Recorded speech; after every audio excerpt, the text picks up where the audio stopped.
Welcome back to Live With, brought to you by Species Nutrition. Visit speciesnutrition.com. I'm Dave Palumbo, and today's guest is a good friend of mine and to the show, and he's back by popular demand. He's the world's strongest bodybuilder, Stan Efferding. What's up, Big Dave? How you doing? Good. That title's a great title for you, you know, because it's really apropos in the sense that you really are the world's strongest bodybuilder.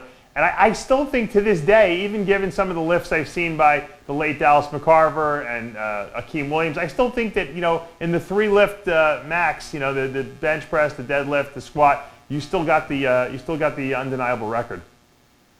Well, I did it on the platform. That's the main difference. But I have to put a qualifier in there now that I'm the world's strongest pro bodybuilder, because that freak Larry Williams has been doing some crazy stuff. Larry Wheels. Larry Wheels, yeah. What do you think about him? I was going to ask you about that. Yeah, he's ridiculous, you know, and so I have to put that other little qualifier in there.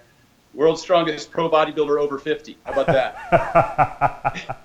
What do you think Wheels' potential is in powerlifting and in bodybuilding, in your estimation? I think it's limitless. He reminds me of a young Ronnie Coleman. Obviously, he has to volumize that tall body. He's 6'1". Yeah. And so he's going to have to get more sweep to the quads and hamstrings. But he's just a really big, muscular guy. But more importantly than the bodybuilding aspect is just that he's a real athlete. He's a physical specimen. Right. So, and he's so young. He's 24. So yeah, he'll fill that body out. And I learned that lesson a long time ago, that the heavier I lifted, at some point it kind of impairs hypertrophy, and you have to set that aside for months at a time, at least twice a year, to try and build more volume. It's interesting because sometimes powerlifting, you're right, is because of the way you guys lift to get the strength aspect of it, you sometimes neglect some of the hypertrophy aspect of it. And to me, Wheels looks like he's a natural lifter. I don't even think does he even plan that far in advance? Does he even think like you would in that sense, or does he just go and lift? I don't know. He loves to lift, but he's going to make a life out of this. He loves to compete. I think the big thing is with powerlifting is that you end up using a lot of muscle groups and leverages and tendons and joints, and that to specifically use, say a quadricep muscle, you just have to get a greater range of motion. You can't be loading onto your glutes and onto your spinal erectors and using your hip flexors. And that's the big challenge, because we're so focused on how much weight we lift as opposed to whether or not the quad is doing the work as compared to all those other muscle groups. Yeah, you're right, but I mean, when I look at Wheels lift, it's not like watching another powerlifter. When I see a powerlifter get under a bar, there's such mental focus, and they almost look nervous, and you don't know if they're going to be. This guy gets under the bar like he's at the beach or something like that. And it reminds me of Akeem Williams too, and it just looks so easy for them. He doesn't look like he's straining. He looks like he's where he's supposed to be. Does that make sense to you? Makes sense. Yeah, he's a phenom. I had some, throughout my career, I had some times at which it seemed like everything I touched was light. Yeah. And I understand the feeling. It's euphoric. It's not that way anymore, of course. You have a very interesting story, though, Stan, because you spent many years working on a company. I want you to explain what you did. And you sold the company for a lot of money. And then you said, you know what? Now I'm going to live the bodybuilding dream that I wanted to dream, which is you did it in the right order. Some guys try to do the dream first. But explain to us how you got into this business and what it was all about. Well, I wanted to be a pro bodybuilder, from the time I was 17 years old. Mm-hmm. When I was in college down at the University of Oregon, I used to get in my car and drive down to Gold's Venice, take a long road trip, and sit and watch those guys train. Right. What's interesting as a side note is that the same things that they did way back then in the late 80s are proving to be the most beneficial today. With all the science that has come out and all the studies and the research and the great information that we have accessible, a lot of them are saying the bros were right. And every single one of those guys, as you recall, was training twice a day. They were eating 6 to 8 times a day. They were sleeping 8-9 hours a night plus a nap. Right. And it was almost every single day. They didn't. They just pounded away at it for months and months and years and years. And those are the things that that stick in my mind as being the pervasive, I think, consistent things that you have to do to be successful. But I wasn't gifted in that regard. I was a 135-pound guy in college, and so I did everything I could to chase my dream as far as I could. I thought that lifting the heavier weights would make me bigger, and at some point I learned my lesson that just because you're stronger doesn't necessarily mean you look better for bodybuilding. Right. So, I changed gears at about 1997 or so. I had competed solid for over 10 years.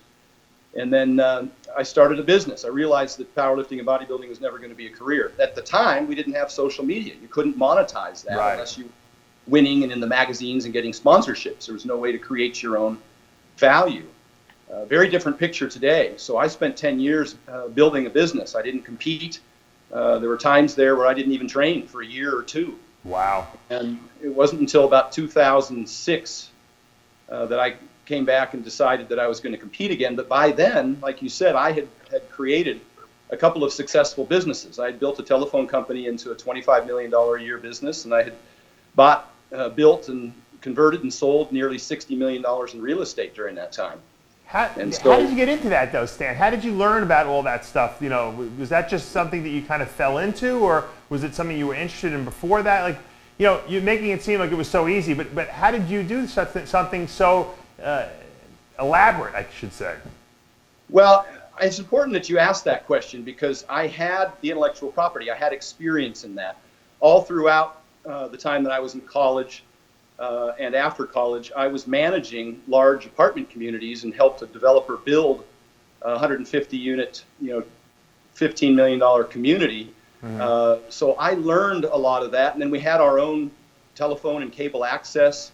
And so I learned all about that. And then I worked for a $1 billion REIT running a $100 million property. It was 1,200 units with almost 3,000 people living in it.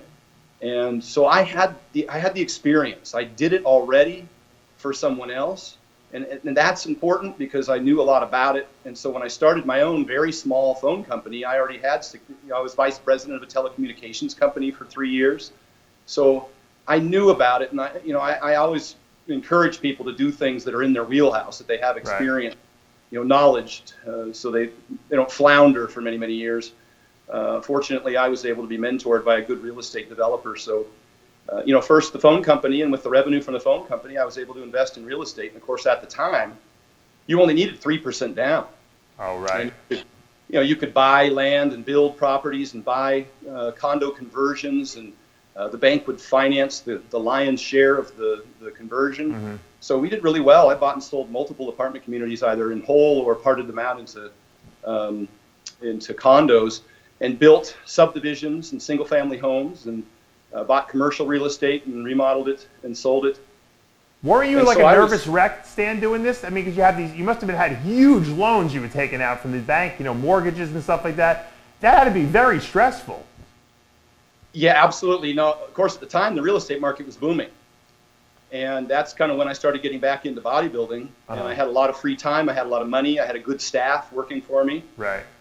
And I was able to hop on a plane and fly down to train with Flex Wheeler for a couple of months, and then fly over and train with Mark Bell for a couple of months. And, I've said before, I did a rant called, I think I said, Why I'm a Hypocrite, because I was able to pay Flex Wheeler.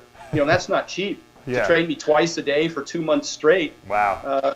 That's $15,000, $20,000. Wow. And that good for Flex, charging you that. And that's reasonable. That was a discount. That's $100 a session. Two sessions a day is $200 a day for 2 months. You're looking at 12 plus grand. And then even worse than that is trying to stay in a hotel with a kitchen. Right. That's another $150 a day. So I kind of started doing the math, and it might have cost me $40,000 just to win my pro card. At least you got it, though, right? So. Yeah, at least I got it. And I learned a lot in the process, there's no question. But that was an interesting time. I was able to go down and train with Charles Glass at the time. I was able to go out and train with Mark Bell. I spent 2 months there, go out and train with Eddie Cohn. Right. I was able to work with some of the greatest coaches in the industry. I worked with you on an off-season program back in the early 2010. Absolutely. You took my guru course, too. Yeah. And I took your guru course. Matter of fact, I got the book right here. I can kept that. And I know you thought I was sleeping just because I was the day after that gum surgery, but I actually took notes. Wow. Look at that. You know, Stan, you're like a prodigy. You must have a photographic memory. I'm convinced of it. I don't know. I'll read something 10 times, or I'll watch a video over and over again with a notepad. And if I watch a really good video, I'm pissed because I have to watch it again with a notepad and write everything down that I wanted to remember. And so I try to put all this into my bucket, of my toolkit to work with over the years. And I apply it to myself. And, I did the blood tests every month for 12 years now. I've done blood tests and all kinds of different things to try and garner whatever information I can. Right. And apply it to myself and then to others. But not to get. I watch your YouTube channel, Stan. I not to interrupt, but I watch your YouTube channel, and I actually almost believe that you're reading off a script, which I know you're not because you're driving your car. I don't know how you do it. It's like you have it's like you organize your thoughts very well in your head, and you can, and I consider myself pretty good at articulating my thoughts. But you're like almost like a computer reciting this stuff. I don't know how you do it. It's amazing. Yeah, I get so tired of watching an hour video and getting 10 minutes or 5 minutes worth of information out. Right. That's my time's too valuable. So I didn't want to do that to people who watched me. And so I spent a lot of time, I'll research and write and rehearse and record all of my stuff that I do. So that I can give people. I didn't know that. It's interesting. Yeah, that's why I don't do them very often, because it takes me 3 days to put one together. I feel better now because I thought you were just a prodigy, Yeah, no, not at all. I watch your stuff, and I'm always amazed how you come up with this just right off the top of your head. But you've been doing it for so long. Yeah. And I just wanted to make sure that if somebody's going to tune into me, that they get, all of their value and their time and the takeaways. I don't want to just sit and rant about nothing. I want to make sure that they can actually implement something from my videos to improve their performance or their health. When you were on Shark Tank, how many times did you rehearse that script that you gave to them? Oh, a ton. Yeah, I had my family sit in the living room holding up pictures of the sharks. I printed them out, big pictures of the sharks, so I could feel like I was actually talking to them. I did a rant about it behind the scenes at the Shark Tank, so people knew that I practiced that dozens and dozens and dozens of times. And it was good. It was great. I was very entertained. I've watched it about 10 times. It's interesting though, because you're a guy who's made a lot of money. You obviously are set for life. You don't need to make any more money, and yet you still are out there, creating new businesses for yourself. Is that just because you're a creative being that you need to constantly be doing something, or is this something that you're really passionate about? I'm just type A. I've got to dive into something. I don't know what I would do if I wasn't. I'll tell you this, and a lot of people don't know this. I've talked about it a few times. When the real estate market collapsed, I lost $20 million overnight. Oh, did you? Wow. Yeah, I went to bed on a Friday worth $20 million and woke up Monday, and the banks were calling me, asking me to pay down these loans. It's kind of why I mentioned that you could put 3% down on a property. I owned a couple apartment communities. I had 20 homes I had just finished that hadn't been sold. I had a commercial building worth $3 million. Right. I had a $2.5 million home. And the banks were lining up trying to get me to pay down my loans on depreciated properties. So let's say, for instance, I paid $4 million for a 100-unit apartment community, and I only had to put 3% down. So they asked me for $120,000 to buy that property. Wow. Well, when the market collapsed, all of a sudden the property was worth about $2 million. Right. And they wanted an 80% debt to equity ratio. So they wanted me to pay it down to 1.6. Oof. And I only had, $120,000 down on the property. So they were chasing me for millions and millions of dollars. And of course I had personally guaranteed that. And then I had all my assets lined up against it. I had multiple homes, condos, my home I owned outright, everything I owned, other than my investments I owned outright. And so it was a really, really difficult time. Kind of reminds me of Donald Trump's story in the 80s when the market collapsed and he had to go to the banks at 4 a.m. in the morning. And I was in a similar situation. I had to negotiate. I had to postpone payments and be afforded the opportunity to sell properties. And that took a long time. And during that time, obviously I got out of the real estate market because that was horrendous. Sure.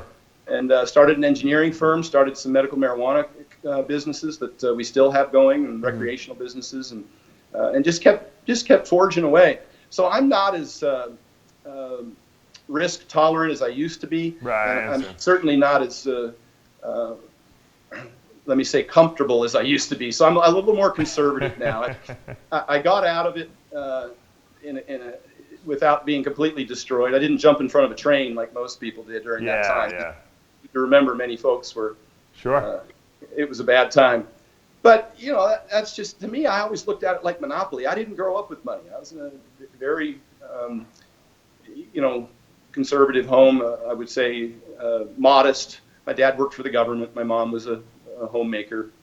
And so I never really looked at it as anything more than an adventure. And so I didn't, I didn't take it too personally. To me, it's Monopoly. And when I take out a credit card or I take out a loan on a home, the people that I do business with, they're investing as well. They're getting a return on their money, and they have to take some risk. So if I've got credit card companies calling me, I don't really care. It doesn't faze me. You know, you guys took a risk, sucker. Yeah.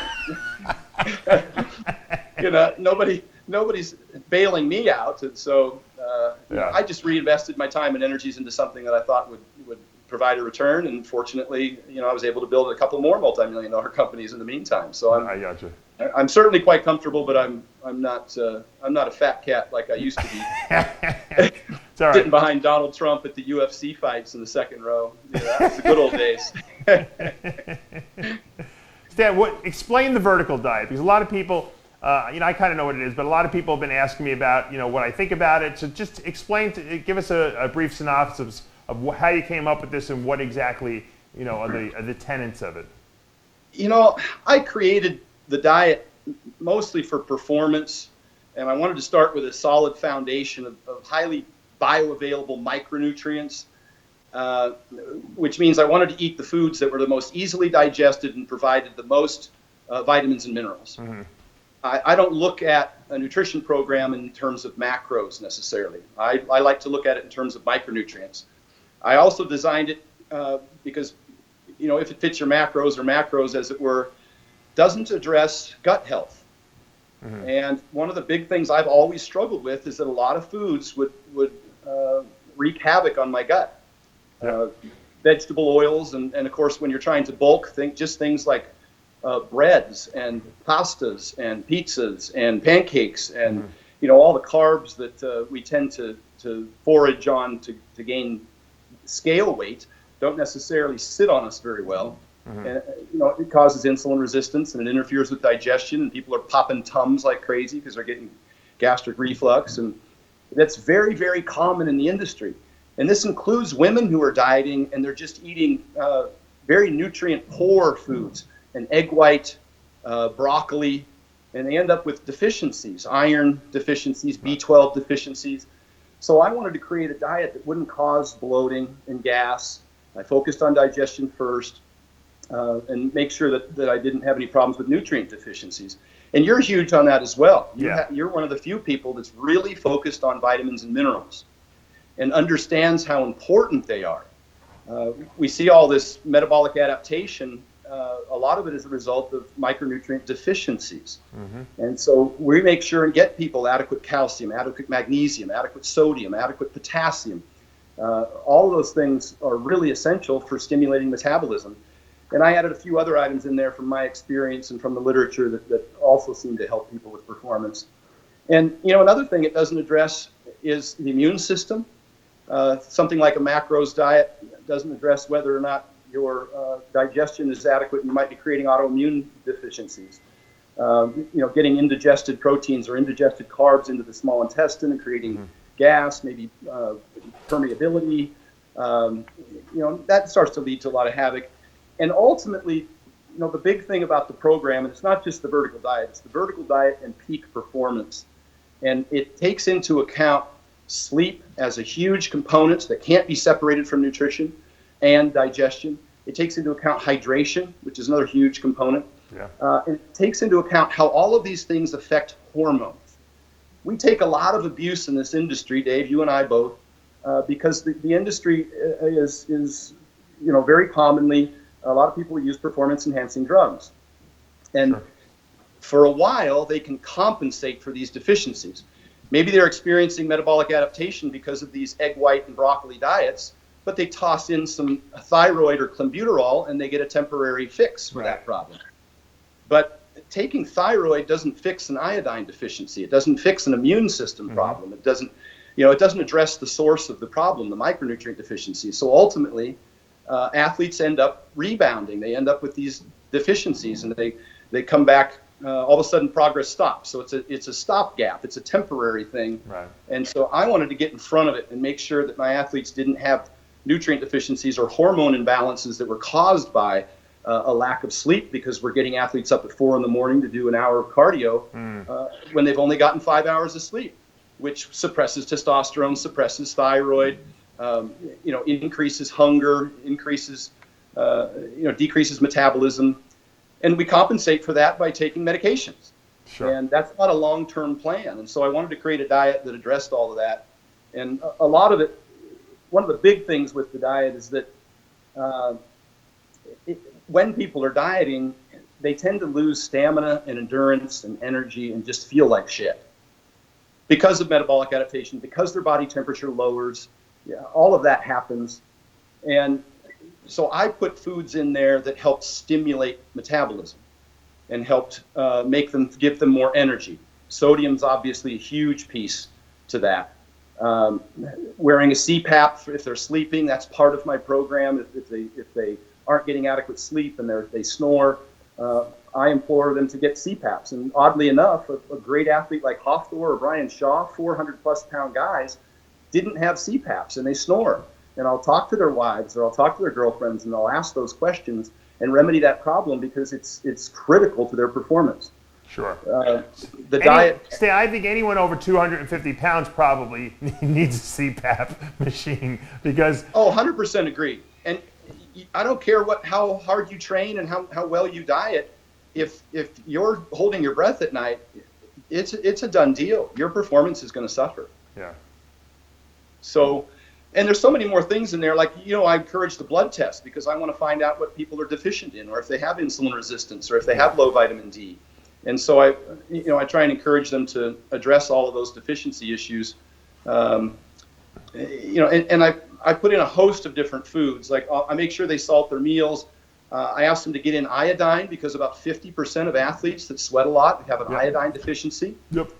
And that's directly related to thyroid, which of course is metabolism, and body temperature, which is critical for people who are trying to perform. Well, how many people do you know, Stan, nowadays that take in like Himalayan sea salt, thinking that it's good for them. Himalayan pink salt, they use the sea salts. They have no iodine. The regular stupid, cheap, store-bought iodized salt is probably the best thing for you to use because of the iodine in there, which obviously, like you said, helps thyroid. When I created the Species line of products to address a lot of these things you're talking about, because I knew people wouldn't get what they need from their foods. I know that I see what people eat. They're completely devoid of minerals and vitamins. And I'm also, me, I'm a big advocate of salting everything.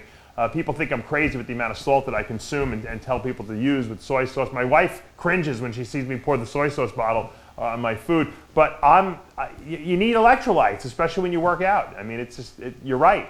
People don't get it. A lot of them. And it affects metabolism for weight loss, and it affects performance. It affects digestion, sodium chloride, hydrochloric acid. So it's absolutely essential. Probably the number one thing is when I did my salt rant that people reach out to me from all over the world is about how their performance improved and how much better they feel and how their digestion is improved. Salt's probably one of the biggest things. Another thing that athletes tend to do is they tend to restrict foods for no particular reason. One of them is fruit, especially women that are dieting. And because they associate it with fructose, which then, high fructose corn syrup becomes their train of thought. But fruit's hugely important for metabolism and stimulating the liver, which is enormous. Too much, of course, you can get into fatty liver disease with fructose, certainly. But a little bit, taken periodically throughout the day, raises the body temperature, increases metabolism. And it's just very effective. I've also noticed that it helped bring down AST and ALT, liver enzymes, which is huge for athletes that are using performance-enhancing drugs in particular, because the liver starts to get taxed as a result, the orals in particular. And that'll zap appetite, and that'll prevent fat loss. And so the fruit really helps with that. And I've seen that in my blood tests and those from many athletes that I've trained. It's critical. I've also noticed that with those 3 or 4 things, with the iodine and the salt and the fruit and calcium, and I'll talk a little bit more about that in a second, those 4 are potent stimulators of metabolism. And I've had women who have been on thyroid who would wake up in the morning and test their body temperature, put a thermometer under their armpit for about 10 minutes, and they would try and see what their body temperature was. Because as we know, that's indicative of your BMR, how many calories you're going to burn that day. It's going to be based on your body temperature. And that's the bulk of the calories that you burn at rest is from body temperature primarily. And we think 98.6, but typically that runs 97.8 to 98.2. But if it's below 97.8, you're going to have a hell of a time burning calories. You may already be experiencing metabolic adaptation, and your metabolism is going to slow, and you're just not going to burn as many calories. When I get them to consume those 4 things, all of a sudden their body temperature starts to go up, 98.4 in the mornings. And they can decrease or eliminate their thyroid medication, which isn't always advisable, but oftentimes it could be a benefit. So that's a huge thing. And of course, to increase calcium, you want to take vitamin D3 because that increases calcium uptake by about 20-fold. And then you'll need K2, which I try and get from egg yolks and grass-fed butters and the like, so I can help keep the arteries decalcified. And as you know, and I hate to bring up bad news, but if Dallas McCarver had gone in and had a cardiac angiography, he would have seen the calcification in his arteries, and whether or not that would have changed his path. I always recommend that people try and find out if they have pre-existing conditions. Hence the blood tests. Hence something as simple as a cardiac angiography. They're only like $300 now to get an MRI with contrast dye to see exactly what the calcification looks like in your arteries. I've had it done twice. I had it done 5 years ago, and I had it done this. I believe it's a cardiac CT. I think they do it. It's a CT scan. I don't know if it's an MRI, but yeah. And they CT. use contrast dye, and they can see exactly what the calcification looks like in your arteries and which ones, and whether or not you have a. And that can potentially be a cause of high blood pressure, but I've found in the vast majority of cases, and I deal with a lot of big athletes, and I've had blood pressure problems here and there throughout my career when I've been too heavy and haven't paid attention to my nutrition. I found that the vast majority of high blood pressure can be addressed through nutrition. That's kind of why I did a high blood pressure quick fix kit recently where I talked about sleep apnea. I talked about low thyroid and why it's important to keep adequate thyroid, because people think that sodium causes high blood pressure. But the difference in the systolic measurement is maybe 2 to 5 points with sodium. Yeah. And with thyroid, it can be up to 20 points. And that's human studies showing a hypothyroid individual may have an elevated systolic pressure 20 points above somebody who has normal thyroid. Mm-hmm. And calcium as well. Of course, we know that relaxes the blood vessels, and magnesium. So, and potassium's the huge one. I get all of my athletes to consume 4,700 milligrams of potassium a day. And whether that means that they eat a potato or spinach or fruit or salmon or yogurt or a combination of all of them in an adequate dose, that seems to be one of the key components, that and the thyroid, obviously, and the sleep apnea being addressed with a CPAP, that almost within 72 hours, they can bring blood pressure from 160 to 190 down to 120. Very, very, very quickly, simply by, mostly with potassium and magnesium. Well, what you're suggesting is that a lot of people's medical problems could be related to the fact that they have mineral and vitamin deficiencies, is really what you're saying. Of course. Yeah. We know that. That's not a stretch. We know the vast majority of people who are taking medication, be it statins, blood pressure medication, proton pump inhibitors, antacid medication.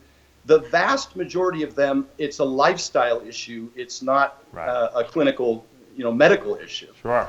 No, and they're being treated. That's why, Stan, I've gone on rants, and that's why I say to people all the time, the 3 most important supplements that you should take that most people don't take, in other words, these are not the luxury item supplements. These are the imperative ones, is a good multivitamin, multimineral with real dosages and absorbable micronutrients. And I'm not trying to plug my own line, but that's why I designed species around that, demineralized. An essential fatty acid supplement, omega-lyzed, and a fiber supplement for your colon, if you would take those 3 things, you probably would be 50% more healthy right off the bat, doing nothing else, I agree 100%. I put foods in there first because I want to see somebody, maintain. But Stan, people are lazy. That's the problem. They're not. Your diet is probably awesome for someone who has the time to sit down and plan out and follow all the things. But most people are completely lazy. They don't even cook their own foods. They hire cooking services. They drink a lot of shakes. So for most people, you have to find a way to overcome. The ideal situation would be to get it from your foods. Just people can't do it, and that I think is a huge problem in our society because everyone's in such a rush all day long, You're absolutely right. Here's one thing I'll say to that. If you're taking a supplement, then you're probably not as likely to be as diligent about what you're eating. You might eat a little bit of everything. True. Kind of the whole, if it fits your macros or the 80-20 rule. Right. My biggest challenge with that is what does that 20% do to you? How does it affect your digestive health? How does it affect your immune system? How does it affect your hormones? You cannot compensate for taking in poor food by taking in vitamins. No, you're right. You're right. But you know what? It's a good insurance policy, as I like to say. No, and that's what the physician study said about multivitamins anyhow. They said it didn't decrease all-cause mortality, but it's a hell of an insurance policy for those outliers that may be adversely affected by having nutrient deficiencies. Yeah. The problem is that a lot of people that take multivitamins take, a Centrum 1 a day, which does nothing. It has no absorbable nutrients in there. There's no real dosages of anything of any relevance in there. And they think it's a panacea in their mind. Oh, I took a multivitamin, I'm good. So, it goes back to the old, marketing, ploys that these companies use. You're watching TV and you see, oh, take this. You don't have to worry about anything else. You can do whatever you want. And obviously that's just not the case, and that's what you're trying to address. I'm a big believer also in eating foods, first and supplementing as an insurance policy. But it's really the food you eat. You are what you eat. Let's face it. The old trite saying is really true. Yeah, and more than that, you're more than what you eat. You're what you absorb, and that's why. Right. I'm cautious to use the kinds of foods that are highly bioavailable. That's why I use red meat, because the heme iron is highly available. And a lot of women in particular who eschew red meat are subject to anemia, and that's a huge problem. B12 is another enormous one, and that doesn't just impact energy, it impacts digestion. And also with those multivitamins, a lot of them, most of them are synthetic. They don't have the proper cofactors. They're not in the doses in relation to each other that is necessary to be optimal. If you're going to take vitamin D, then you need to have some vitamin A and you need to have some vitamin K.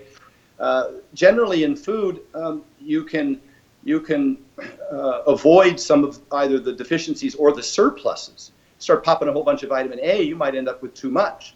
Right. But eating vitamin A foods, whether it be in retinol form or carotenoids, you're less likely to have a vitamin A surplus. So it comes down to me, one of the big things I focus on with the athletes in getting them the foods that I get them is gut health and that they're digesting it properly.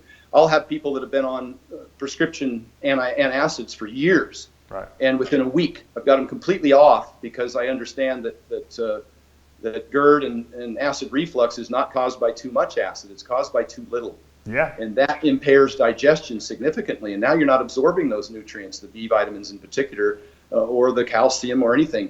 You have to have a good stomach acid, enough of it, and the proper pH to absorb all of these minerals. And then they have a huge impact. I've watched it myself and on my athletes. When you start taking in all these nutrients and you're digesting them correctly, again, the blood pressure being a huge one. And you've said before, you said this years ago, steroids won't kill you. High blood pressure will. Yeah.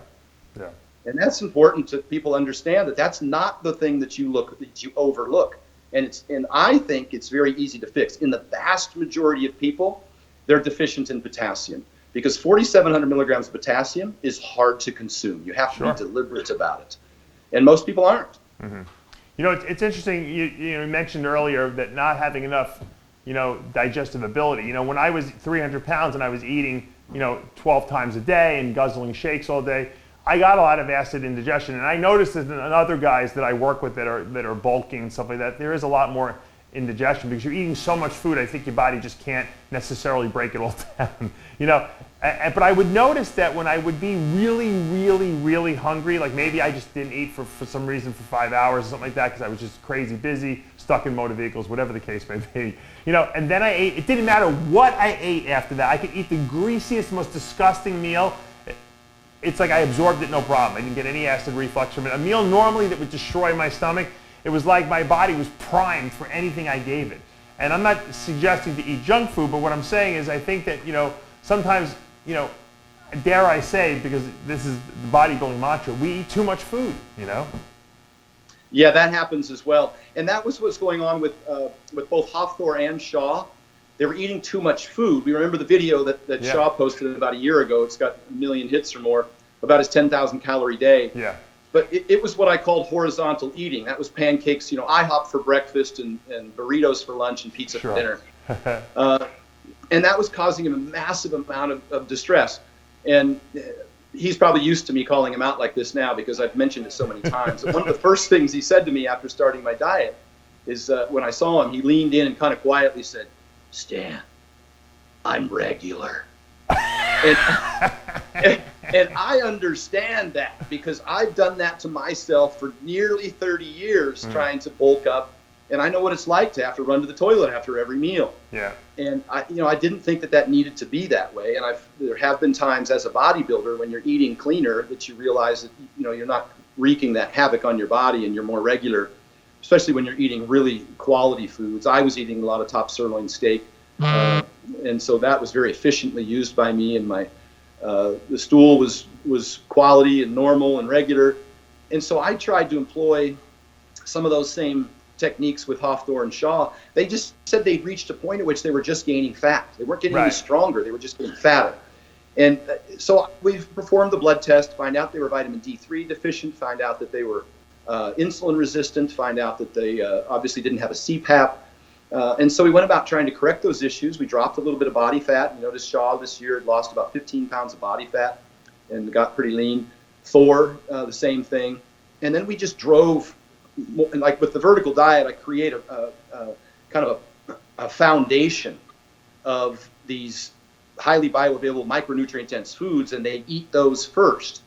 And then an athlete that requires more calories just based on their mass and their workload, I can't fuel that to them in oatmeal or pasta or pancakes because it'll completely wreck their digestion. And so that's where I start pushing a lot of white rice, and I start increasing their red meat intake. Even then, I'm not trying to get their protein above a gram per pound because when they consume that much carbohydrates, they're very protein sparing. And so it's been very effective for their digestion. Their body composition changed. Their strength, obviously, Hafthor just had a whirlwind of a year. Went from pulling, say, I think 940 at the Arnold to 1,040 at the World's Strongest Man. Crazy.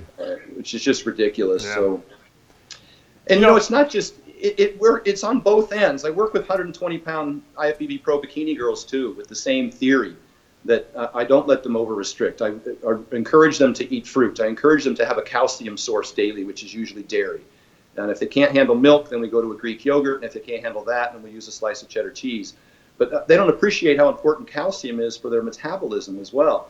And these women quickly shut their metabolisms down with their caloric restriction and their high workload. And so I have to keep fueling that with some fruit and with some salt and with some dairy and with some iodine for their thyroid. I have to combat that. It's a constant battle. And in doing so, they don't rebound after the show. Their body hasn't been depleted of anything, and so it doesn't. They don't get the edema and the outrageous fat gain back and all of that. Well, you got a great channel on YouTube there. You're getting a tremendous amount of traffic and hits. I see it. I watch some of the videos myself when I have time, although I have very little time these days. You know how that goes when you have kids. I do, yeah. But if people want to get in touch with you, Stan, what's the best way? Stan Efferding is always good. My Instagram, Stan Efferding. My YouTube, Stan Efferding. My website, stanefferding.com. And then, of course, now I have The Vertical Diet, which is theverticaldiet.com, and at The Vertical Diet on Instagram. And before we close out, I should say that because of my big push into whole foods and nutrition, I recently partnered with one of the largest meal prep companies in the country, and they do 4 million meals a year. They've been in business for 20 years, and they have an extraordinary track record. And they also have millions invested in meal prep equipment. They have ovens that are moisture controlled. They have a modified atmospheric pressure machine to then wrap the food after it's cooked, right? Which takes the oxygen out of it, and so it stays fresher longer. And then they have these rapid freezing equipment, what we call flash freezing, so that there's no moisture develops on the food, and you don't get ice crystals and cause the freezer burn. So these guys, and those are millions of dollars worth of equipment they've invested in, and they ship all over the country, all 48 states. And I went up and I partnered with them, and I sat down, and their chef and their nutritionist, and we ordered we sourced the grass-fed bison and the line-caught salmon. We're rendering our own beef tallow because, I won't cook anything in vegetable oil. Right. And we're boiling our own bone broth because I want to make sure that it's just boiled bones and doesn't have a bunch of chicken flavor and vegetable oil and things that might wreak havoc on the stomach. And we put together a delicious menu, and so now I own a meal prep company, theverticaldiet.com, awesome. Where I'm serving monster mashes all over the country. We're about 5 weeks in, and we've served over 30,000 meals now in the first 5 weeks. Wow, that's a lot. Yeah, that's tremendous. Yeah, you got to send me some meals, Stan, so I could sample them for the. I'm going to. For the yeah, channel. You'll get hooked. I'm telling you, they're delicious. Which is, I get people sending me free meals all the time, as a lot of people do in this industry because they're trying to market their products. Right. But I won't eat them for more than a week because they taste like garbage. Yeah. And that was the one big thing that I wanted to do different here, was make sure the meals tasted good. And so we went the extra mile to source the better quality ingredients. Sure. And to make these things with beef tallow and bone broth so they would be moist and delicious. I'm like I said, I always like to see healthy foods out there. There's not that much available. You're making it easy for people. They get shipped to their house. I mean, that's a great service you're offering. Where do you see yourself going now? Like, what's the next step in what you're trying to do? Because I know you always got a plan in your head. I'm getting the vertical diet. Dave, it went absolutely viral. I've had people from Are you all looking over the to world. sell this program? Is that your ultimate goal? Because you like to do these big projects and then sell them off. Yeah, I took the same diet that I've been using with Hawthorne for 2 years, right? And it's very detailed. It's the same one I gave to Brian Shaw. Even at CrossFit this week, Camille LeBlanc, Ben Smith, Becca Voigt, they're all athletes that use the vertical diet. They're all former CrossFit national champions. Tyler Beede is the pitcher for the San Francisco Giants. Of course, Larry Wheels and Dan Green used it. Stephanie Sanzo from Steph Fitmum from Australia, and even Bradley Martin. When I went down and worked with him, he was having trouble with his diet, so we got him on the vertical diet. So I've used it with a lot of people. It's very comprehensive. So I put it out about 4 months ago for people to buy exactly the same program I provide for all these high-profile athletes that I work with directly. And it just went viral. I've sold thousands, almost 10,000 of them. Wow. But it's been downloaded 50 or 60,000 times because I can track the downloads. And this is all over the world. I get messages from every country. People what are you actually selling, though, Stan? What actually are people buying? A customized diet for themselves, or what is it? I include everything in there, from the sleep protocol to the hydration protocol to the diet. I list exactly what foods to eat. I put sample macros for different goals. I have sample diets for different goals. Of course, there's a BMR calculator to adjust your starting point. And I also have hypertrophy training and the strength training program in there. So it's supposed to be something that you can customize. I'll have husband and wife at the same house, one powerlifter, one bikini competitor, using the same diet, but just adjusting for calories, using the same nutrient-dense foods that help them with their health and their performance and their energy levels, etc. And it's exploded. And so now what I'm doing is I'm working on getting finalized to do. I should say this: I've already put out Vertical Diet 2.0, where I added more information. All the people who bought the 1.0 got it for free. Right. And I'm working on the 3.0, and everybody who purchased the 1 or the 2 is going to get the 3.0 for free. So as I continue to develop the program and work with athletes and get feedback and incorporate hacks and tricks and diets and all that stuff, I'll keep providing it for people. But now I'm going to launch a book next month. I'm going to put it out on Kindle and Amazon. And that's kind of the next phase of this. And then start doing vertical diet certifications, because I have an app being developed. And I want trainers at any gym in the country to be able to download the app for free and set themselves up as a trainer, and then have their clients download the app and set their clients up as their clients, so they can see all of their clients underneath their heading as the trainer, right, as the admin. And now they can follow their diets. They're going to be able to take pictures of their food every day, and you can see exactly what they eat. It'll be time and date stamped. They'll be able to submit photos on a weekly basis. They'll have a checklist, and the trainer will be able to see how many hours they slept, whether or not they trained, what they ate, all the different checklist items, whether or not they took their vitamin D, what they weighed in the morning if they have a regular weight. So they can use it as a method for compliance, which for me, as you've heard me harp on, the number one thing you can do is, I always say that what's the best diet, the one you'll follow, and what's the best exercise, the one you'll do. And this app is a compliance app that allows trainers to have more information more often about their clients, so they can quickly intervene where necessary and provide them the information they need to be successful. Well, that's great. Stan, congratulations on building this whole program, and you'll keep us updated. You'll send me some meals. I'll do a little review on them, and I always love talking to you. We always have great conversation. All right. Thanks, Dave. All right. That's going to take us to the end of another episode of Live With, brought to you by Species Nutrition. Visit speciesnutrition.com. I'm Dave Palumbo, and we'll see you next time.